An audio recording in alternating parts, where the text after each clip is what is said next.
성경 봉독하겠습니다. 에베소서 4장 29절 말씀입니다. 에베소서 4장 29절 우리 다 함께 합독하도록 하겠습니다.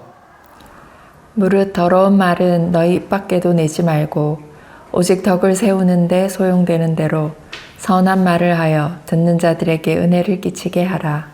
아멘. 우리는 몇 주 동안 옛사람이 아닌 새 사람으로 실천해야 할 구체적인 삶의 모습들에 대해서 나누고 있습니다. 정직한 삶에 대해서 나누었고 분노를 다스리는 것에 대해서도 나누었습니다. 그리고 회개에 대해서는 3주간 연속으로 나누었습니다. 오늘과 다음 주는 말에 대해서, 말 사용에 대해서 나누도록 하겠습니다. 성경에 말에 관한 교훈들이 많이 나옵니다. 우리 잠언 12장 18절 말씀입니다. 칼로 찌름같이 함부로 말하는 자가 있거니와 지혜로운 자의 혀는 양약과 같으니라. 성경은 우리가 사용하는 말이 칼이라고 말씀합니다. 말은 날카로운 칼과 같아서 조심해서 잘 다루어야 합니다. 그렇지 않으면 칼로 베고 찔러서 상처를 입힐 수 있습니다. 물론 칼 자체는 가치 중립적입니다. 동일한 칼이 흉악한 강도의 손에 있을 때와 숙련된 셰프의 손에 있을 때와 또 탁월한 외과 전문의의 손에 있을 때 그 결과는 엄청난 차이를 드러냅니다. 사람에게 두려움을 줄 수도 있고 사람에게 즐거움을 줄 수도 있습니다. 심지어 사람을 죽일 수도 있고 사람을 치료할 수도 있습니다. 말도 이와 같습니다. 사용하는 사람에 따라 달라집니다. 말로 다른 사람에게 상처를 줄 수 있습니다. 상처만 입히는 것을 넘어서 심하면 말로 사람을 죽일 수도 있습니다. 많은 셀럽들의 목숨을 앗아간 악성 댓글들입니다. 키보드로 전달된 말이 날카로운 칼이 되어서 결국에는 사람들을 찔러 죽인 것입니다. 이처럼 말은 무서운 칼이 될 수 있습니다. 그런데 동일한 구절에서 지혜로운 사람의 입에서 나오는 말은 양약과 같다고 말합니다. 양약은 좋은 약이라는 의미입니다. 우리가 사용하는 말이 사람을 치료하고 아픔을 낫게 하는 좋은 약이 될 수도 있습니다. 낙심한 사람들에게 위로를 줄 수 있습니다. 괴로워하는 사람에게 소망을 줄 수 있습니다. 사랑이 고픈 사람들에게 사랑을 줄 수 있습니다.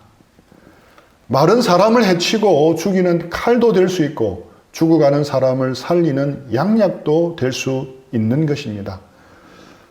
지난 한 주 여러분의 입에서 나온 말들이 어떤 도구로 사용되고 있다고 생각합니까?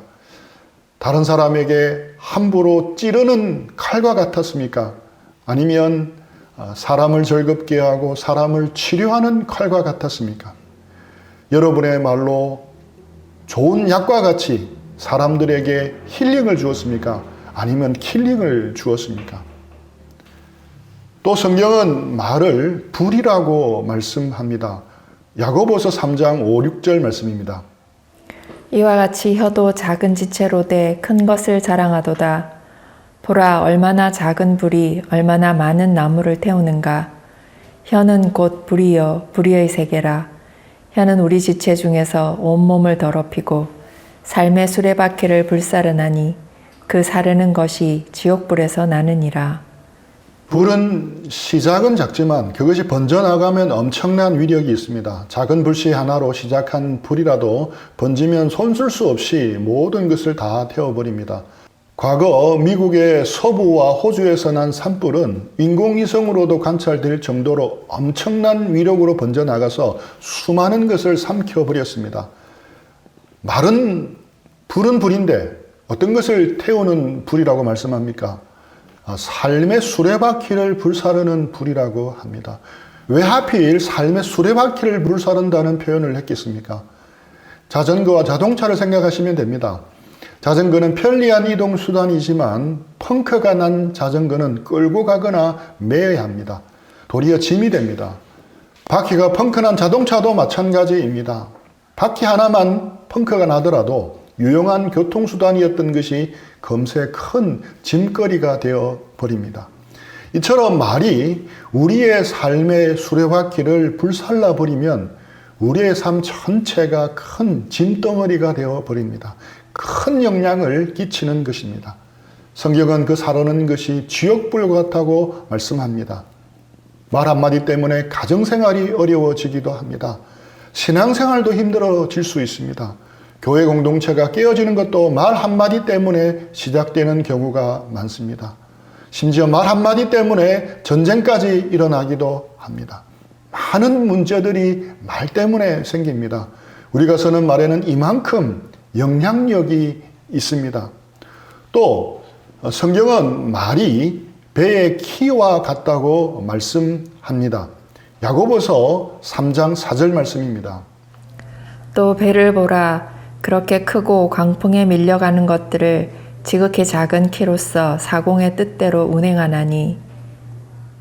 거대한 배라도 조정하는 키는 정말로 작습니다. 하지만 작은 키 하나가 큰 배를 좌지우지 마음대로 조정할 수 있습니다. 키는 분명 배 전체에 비해서 작은 부분이지만 큰 영향력을 발휘한다는 것입니다. 좀 쉽게 표현하자면 자동차 운전대라고 할 수 있습니다.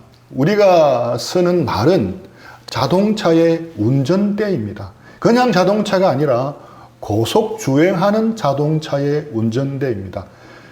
고속도로를 달릴 때 핸들을 조금만 흔들어도 차 전체가 기우뚱할 만큼 파급력이 큽니다. 핸들을 잡지 않은 손은 마음대로 움직여도 아무런 문제가 되지 않지만 핸들을 잡은 손의 경우에는 미세한 움직임에도 아주 큰 파급 효과를 가져옵니다. 엄청난 사고가 나기도 하고 작은 움직임에도 달리는 방향이 달라집니다. 그래서 손으로 핸들을 잡고 운전할 때는 집중해야 합니다. 마찬가지입니다. 우리가 입을 열어서 말을 할 때도 조심해야 하고 집중해야 합니다. 신중해야 합니다. 정리해보면 말은 칼이다. 말은 불이다. 말은 키이며 운전대라고 할 수 있습니다. 이처럼 성경은 입이 우리 몸의 작은 부분이지만 그곳에서 나오는 말이 끼치는 영향력과 파급 효과는 엄청난 것이라고 거듭 경고해 주고 있습니다. 말 사용의 중요성에 대해서 지나칠 정도로 강조하고 있습니다. 그리스도 안에서 새로운 삶과 새로운 공동체에 대해서 말씀하고 있는 에베소서에서도 당연히 말에 대한 교훈이 많습니다. 버려야 할 말들에 대해서 많이 나옵니다. 에베소서 4장 25절에 거짓말을 버려야 합니다. 26절에는 분노의 말을 삼가야 한다고 말씀합니다. 오늘 본문 29절에서는 더러운 말을 입 밖에도 내지 말라고 말씀합니다. 31절에서는 모든 악독과 노함과 분냄과 떠드는 것과 비방하는 것 모두를 버리라고 하는데 그건 역시 말에 대한 것입니다. 우리 5장 3, 4절에는 음란한 말들, 누추하고 어리석은 말들, 희롱의 말들을 삼가야 한다고 말씀합니다. 그리고 도리어 감사하는 말을 해야 한다고 말씀합니다. 5장 6절에는 헛된 말에 속지 않도록 하라고 말씀합니다. 그만큼 말은 영향력이 크기 때문에 새 사람을 입은 우리가 새로운 공동체인 교회 공동체 안에서 새 사람답게 살아가는 데서 많은 비중을 차지하고 있는 것입니다. 오늘 본문이 주는 말씀을 묵상해 보면서 우리의 언어 습관을 바꾸려면 제일 먼저 무엇을 바꾸어야 하겠는지 생각해 보았습니다. 먼저는 우리의 삶의 주의를 바꾸어야 합니다. 운전대를 잡고 있는 운전자가 바뀌어야 한다는 것입니다. 다르게 말하면 우리의 삶의 우선순위가 바뀌어야 한다는 것입니다.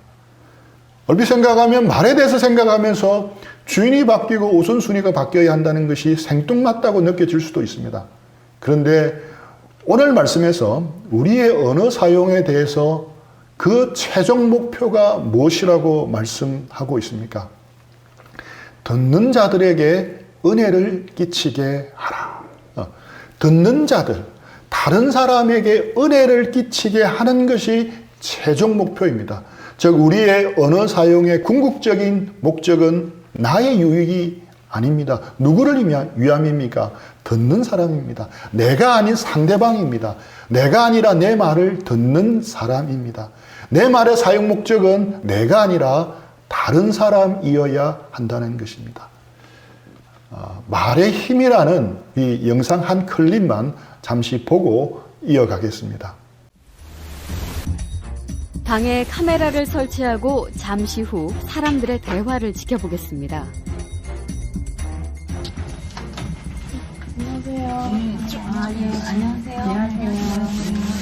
저희 이번에 그 자녀들 교육에 대해서 간단하게 설문조사랑 인터뷰 좀 하려고 하거든요. 사실 진짜 피실험자는 30대 주부 단 한 명. 나머지는 모두 실험을 위해 연기 연습까지 마친 상태입니다. 저는 둘이거든요. 딸 하나, 아들 하나. 저랑 거의 비슷해요. 그래요? 중학교 2학년, 초등학교 3학년. 어머, 저랑 비슷하네? 네. 인터뷰 내용도 모르니까 우리는. 인터뷰인데요. 네. 사춘기 애들, 뭐 그리고 유학, 조기 유학, 또 뭐더라, 뭐 애들 교육, 교육 어떻게 계시죠? 말씀 잘하신다. 말씀 아니, 잘하셔. 저 세계 인터뷰를 기다리는 동안 비슷한 연배의 아이를 둔 주부들이어서 그런지 금세 자연스러운 대화가 오가는데요.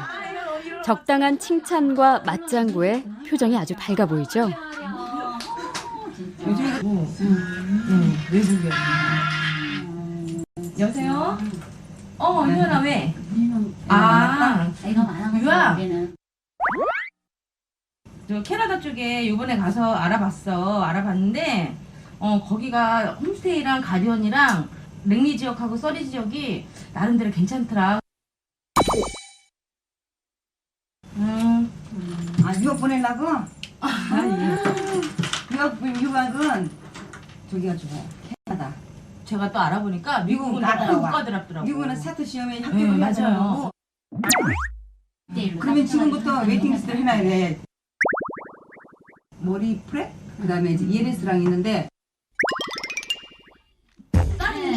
어디 있는 거야? 눈 깜짝할 새 화제가 아이들의 조기 유학으로 흘러가는데요. 어째선지 활발하게 대화를 주도했던 피실험자의 말수가 줄기 시작합니다. 다른 주부들은 자기 얘기에 정신이 없고 무슨 뜻인지 알아듣기도 힘든 말들을 속사포처럼 쏟아냅니다. 이거는 유학 보낼 생각 없으세요? 저? 응. 저 가면 같이 가고 혼자는 보낼 생각 없고. 아유, 그래도 유학은 보내야지. 요즘 지금은 우리나라 교육방식처럼 관심도 잠깐뿐. 다시 자기들만의 대화에 몰두하는 주부들.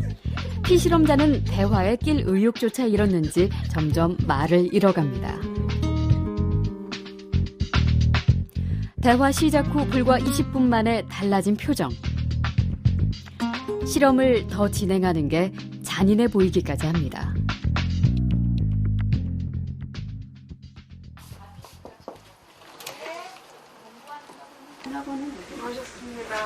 벌써 끝났어요? 어머니 지금 무슨 상황인지 아시겠어요? 몰래카메라 상황인가요?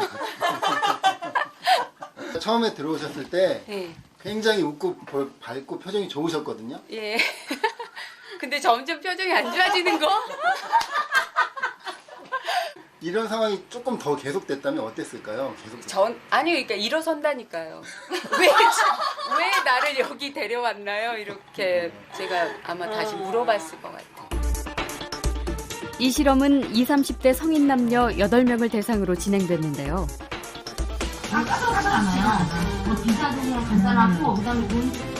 똑같은 반응을 보이는데 긴 시간은 필요 없었습니다.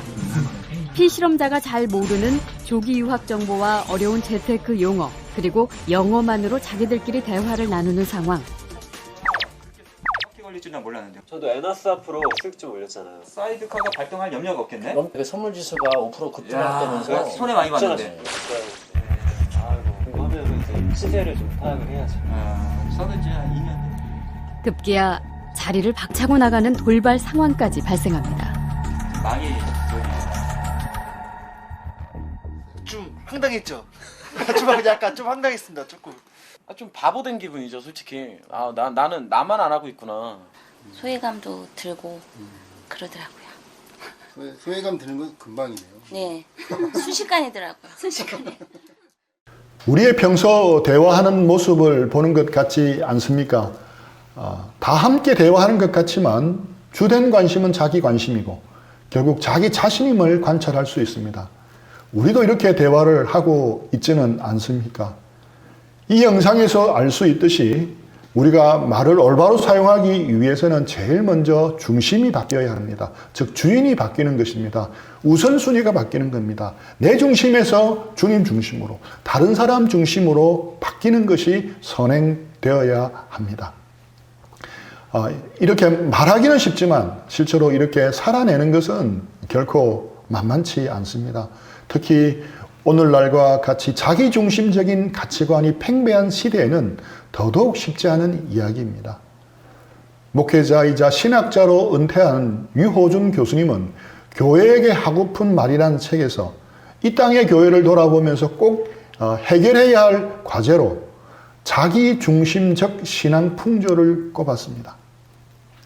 지금 시대는 철저하게 미 제너레이션입니다. I, my, me, mine. 모든 것이 내가 중심이 되는 미 제너레이션입니다. 철저하게 자기 중심적 사고방식에 빠져 있습니다. 요즘 사람들은 태양이 지구를 중심으로 돈다고 믿었던 중세 사람들을 닮았습니다. 세상이 언제나 나를 중심으로 돌아가기를 원하고 있는 것처럼 느껴집니다. 요즘 젊은이들 사이에 잠재되어 있는 분노는 바로 세상이 내 중심으로 되는 것이 없다는 것에 대한 절망과 좌절에서 오는 것이 크다고 할 수 있습니다. 우리 신앙인들도 결코 크게 다르지 않습니다. 자기 중심적인 크리스찬, 자기에 몰입한 크리스찬들이 참 많습니다. 디모데후서 3장에 보면 지금 우리의 시대 정신이 자기애, 자기 사랑이라고 말씀합니다. 디모데후서 3장 1, 2절 말씀입니다. 너는 이것을 알라. 말세에 고통하는 때가 이르러 사람들이 자기를 사랑하며 돈을 사랑하며 자랑하며 교만하며 비방하며 부모를 거역하며 감사하지 아니하며 거룩하지 아니하며 너는 이것을 알라. 말세에 고통하는 때가 이르러. 말세는 마지막 때 지금을 말합니다. 지금의 때를 성경은 고통하는 때라고 말합니다. 마지막 때 나타나는 두드러진 세 가지 사랑이 무엇입니까? 자기 사랑, 돈 사랑, 쾌락 사랑입니다. 그런데 가만히 보면 그 뿌리는 모두 자기 사랑입니다. 자기 사랑에서 돈 사랑이 나옵니다. 자기 사랑에서 쾌락 사랑이 나옵니다. 이런 시대를 성경은 고통하는 시대라고 말합니다. 여기에서 고통하는으로 번역된 헬라어는 끔찍한 무서운 공포로 가득한 사나운 등으로 번역될 수 있습니다. 즉 고통하는 때라는 의미는 끔찍하고 무서운 때, 공포로 가득한 때, 사나운 때라고 할 수 있습니다. 이 고통하는에 쓰인 단어는 신약 성경에 딱 2번 나오는데 여기 말고 다른 곳에 한 번 더 나옵니다. 다른 한 곳은 마태복음 8장 28절 말씀입니다. 또 예수께서 건너편 가다라 지방에 가심에 귀신 들린 자 둘이 무덤 사이에서 나와 예수를 만나니 그들은 몹시 사나워 아무도 그 길로 지나갈 수 없을 지경이더라. 이 구절에 나오는 사나워에 해당하는 구절이 고통하는 때에 사용된 헬라어와 동일합니다. 이 구절을 한번 이제 묵상을 해보십시오.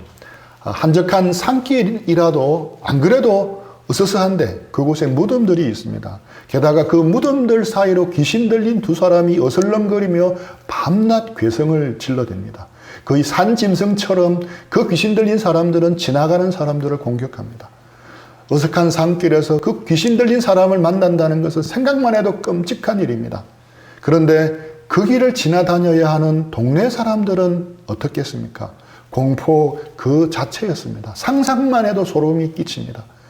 이것을 염두에 두고 디모데후서 3장에서 말씀하는 말세에 고통하는 때라는 의미를 생각하면 이 표현이 더 실감이 갈 것입니다. 이처럼 우리가 살아가고 지나가야 할 이 마지막 시대가 거칠고 사납고 무섭고 두려운 시대라고 말씀하고 있습니다. 그런데 이렇게 고통하는 시대, 사나운 시대가 된 이유가 무엇이라고 합니까? 사람들이 자기를 사랑하며 바로 자기 사랑 때문입니다. 이러한 자기 사랑의 가치관이 교회 안에 설거머니 흘러 들어왔습니다. 우리는 인류 역사상 가장 자기중심적 문화 안에 살고 있는 것 같습니다. 자아, 성취, 자기 만족, 자기 발전은 지금 시대 사람들이 추구하는 중요한 목표가 되었습니다. 그래서 자주 이런 질문들을 던집니다. 내가 어떻게 하면 행복하게 살 수 있을까? 내가 어떻게 하면 만족한 삶을 살 수 있을까입니다. 이러한 자기중심적 문화는 자연스럽게 자기중심적 신앙을 만들어냅니다. 그래서 요즘 사람들은 신앙에 있어서도 철저하게 자기중심적 경향을 보이고 있다는 말입니다. 우리는 하나님께 영광을 돌리는 것보다 자기가 잘 되는 것에 더 관심을 가지기 쉽습니다. 우리는 그리스도를 위해 헌신하고 드리고 희생하는 것보다 그리스도로부터 받는 축복에 더 관심이 많을 때가 많습니다. 교회를 섬기고 복음을 위해서 희생하고 헌신한다는 것이 최고의 가치였는데 어느새 교회가 우리에게 주는 유익과 복지에 관심이 더 많을 때가 있습니다. 온통 I, my, me, mine, 자기 자신입니다. 자기 자신을 채우는 데만 관심이 가 있습니다. 자신과 자신의 가족이 행복하게 사는데 온통 마음이 다 가 있습니다. 신앙은 그것을 얻기 위한 도구가 되어가고 있는 것이 지금의 현실입니다. 철저하게 뼛속까지 나입니다. 요즘 사람들은 더 이상 과거 이스라엘처럼 바알과 아세라와 같은 흉측한 모습의 우상을 만들어서 섬기고 절하지는 않습니다. 그럼 우상 숭배의 문제는 구약 시대에만 적용되는 문제이겠습니까? 우상 숭배는 오늘을 사는 우리와는 별 관계없는 일이겠습니까? 결코 그렇지 않습니다. 모든 우상 중에서 가장 강력한 우상이 무엇이겠습니까? 바로 나 자신입니다. 바로 자기 자신이라는 우상입니다. 그래서 과거 이스라엘에게 선지자들이 부단히 우상숭배에서 돌이키라고 말씀했듯이 예수님도 우리들에게 우상숭배에서 돌이키라고 말씀하신 것입니다. 단 표현을 바꾸어서 말씀하고 계십니다. 그것이 무엇이겠습니까? 누가복음 9장 23절 말씀입니다. 또 무리에게 이르시되 아무든지 나를 따라오려거든 자기를 부인하고 날마다 제 십자가를 지고 나를 따를 것이니라. 바로 자기 부인입니다. 예수님은 거듭해서 자기를 부인하고 나를 따르라고 말씀합니다. 이는 우리 속에 떡하고 세워져 있는 자기 자신이라는 우상에서 돌이키라는 의미입니다.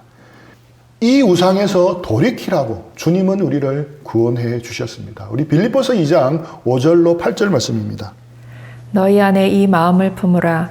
곧 그리스도 예수의 마음이니 그는 근본 하나님의 본체시나 하나님과 동등됨을 취할 것으로 여기지 아니하시고 오히려 자기를 비워 종의 형체를 가지사 사람들과 같이 되셨고 사람의 모양으로 나타나사 자기를 낮추시고 죽기까지 복종하셨으니 곧 십자가에 죽으심이라. 예수님은 근본 하나님의 본체이셨습니다. 하지만 자기를 비우시고 자기를 부인하셔서 종의 형체를 가지고 사람들과 같이 되셨습니다. 창조주가 피조물의 모습으로 온 것입니다. 단지 사람의 모습으로 오신 것만이 아니라 거기서 자신을 더 낮추고 죽기까지 복종하셨습니다. 십자가에서 우리를 위한 대속의 제물이 되시는 데까지 복종하셨습니다. 예수님은 모든 것을 내려놓으셨습니다. 생명까지 바치셨습니다. 이 희생과 자기 부인으로 우리는 구원을 받았습니다. 이것은 우리에게 전적인 은혜입니다.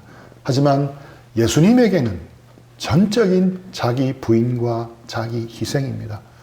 이제 주님은 우리도 그 길을 가기를 원하십니다. 예수님의 마음을 품으라고 말씀합니다. 낮아지고 복종하고 자기를 부인하고 자신을 희생하는 삶을 살라고 말씀합니다. 그것이 말세에 고통하는 때 고통당하지 않고 참 평안과 기쁨을 누리며 사는 길이라고 말씀하십니다. 이렇게 자기를 부인하고 우리의 중심을 바꾸는 변화와 결단이 있어야 우리의 언어 생활이 변화됩니다. 그런데 이런 과정이 없으면 어떻게 되겠습니까? 이런 자아숭배, 자기중심적인 가치관은 건드리지 않고 그대로 둔 채 말을 사용하는 것만 훈련한다고 되겠습니까? 우리가 시중에서 말에 대한 문제를 다루는 책들을 보면 말에 대한 근본적인 문제에는 건드리지 않고 단순히 말하는 기술이나 기교를 가르치는 데만 초점을 맞추는 경향이 있습니다. 물론 그러한 방법을 익히는 것도 많은 도움이 됩니다. 그러한 책의 도움도 받아야 합니다. 하지만 그것에는 결국에는 한계가 있습니다. 일시적인 미봉책에 불과하다는 것입니다. 왜 그렇습니까? 말은 근본적으로 마음에서 나오기 때문입니다. 말을 잘 다스리려면 마음을 다스려야 합니다. 사람을 나무에 비유한다면 마음은 뿌리이며 말은 열매입니다. 말은 마음의 열매입니다. 열매가 제대로 맺히지 않는다면 열매만의 문제가 아니라 뿌리의 문제입니다. 마찬가지로 말의 문제는 근본 마음의 문제인 것입니다. 마태복음 12장 34, 35절 말씀입니다. 독사의 자식들아 너희는 악하니 어떻게 선한 말을 할 수 있느냐 이는 마음에 가득한 것을 입으로 말함이라.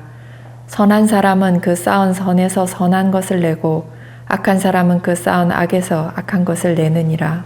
선한 사람은 그 마음에 쌓은 선에서 선을 내고 악한 사람은 그 쌓은 악에서 악을 말하게 되어 있는 것입니다.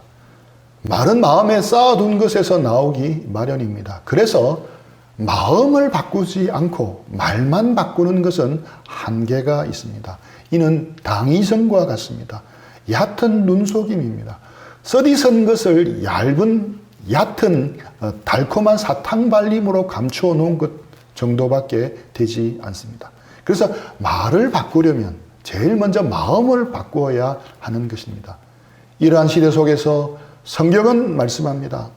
우선순위를 바로 해야 한다는 것입니다. 우리가 추구해야 할 우선순위는 바로 조의입니다.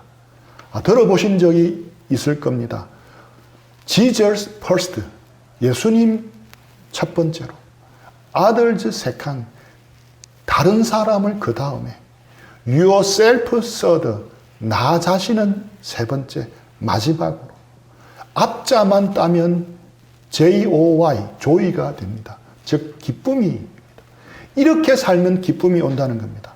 말세에 고통하는 시대에 살고 있지만 우리가 기쁨과 행복을 누리려면 우리는 조의의 삶을 살아야 하는 것입니다. 그럴 때 기쁨의 삶을 누리는 것입니다.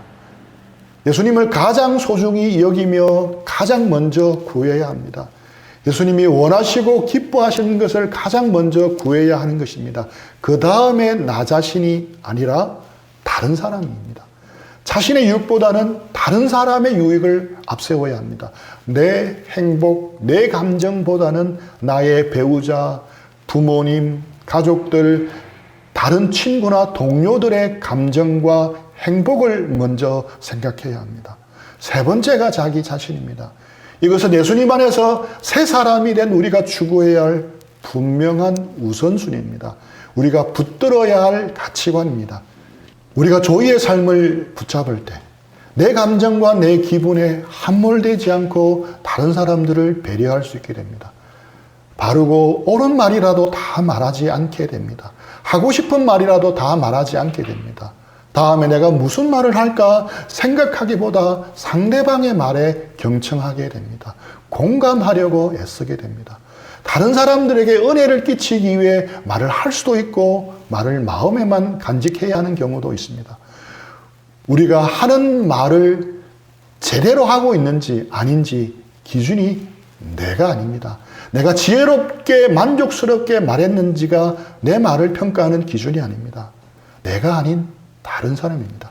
내가 들으라고 내가 인정받았는가, 내 마음이 기쁘고 즐거운가, 이런 것들이 더 이상 기준이 되어서는 안 됩니다. 내가 상대방의 덕을 세워 주었는가, 상대방의 유익을 구했는가, 복음의 은혜를 끼치는 말을 했는가. 이제는 이것이 우리의 말의 기준이 되어야 합니다. 여기서 우리는 이런 생각이 들 수 있습니다.